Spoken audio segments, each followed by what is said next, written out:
پنجاب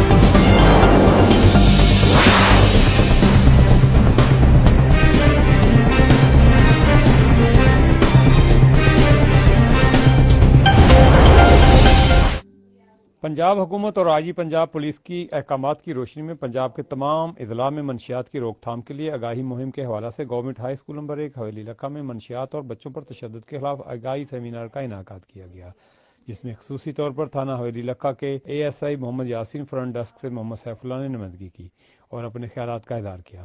اس کے علاوہ شہر بھر کے مختلف سیاسی، سماجی اور صحافی برادری اور اساتذہ کرام نے بھرپور شرکت کی اور اپنے خیالات کا اظہار کیا۔ بچوں کو منشیات سے بچنے کی آگاہی فراہم کی گئی اور اس کے استعمال کے انسانی صحت پر ہونے والے نقصانات سے آگاہ کیا گیا۔ سیمینار سے پرنسپل میاں رفیق احمد بٹو، ڈپٹی ہیڈ ماسٹر محمد ظفر اقبال انجم، وائس چیئرمین بلدیہ میاں محمد حنیف رحمانی، نثار احمد جاوید، محمد احمد ساجد، فتح اللہ نواز بھٹا، سیف اللہ اور دانیال ساجد، اجاز احمد نے خطاب کیا۔ بچوں نے ہاتھوں میں پلے کارڈ اٹھا رکھے تھے جن پر منشیات کے استعمال کے خلاف نعرے داری تھے۔ تقریب میں سول سوسائٹی اور طلبہ کی کثیر تعداد نے شرکت کی۔ فائزہ بیوٹی کریم، میرا بھروسہ۔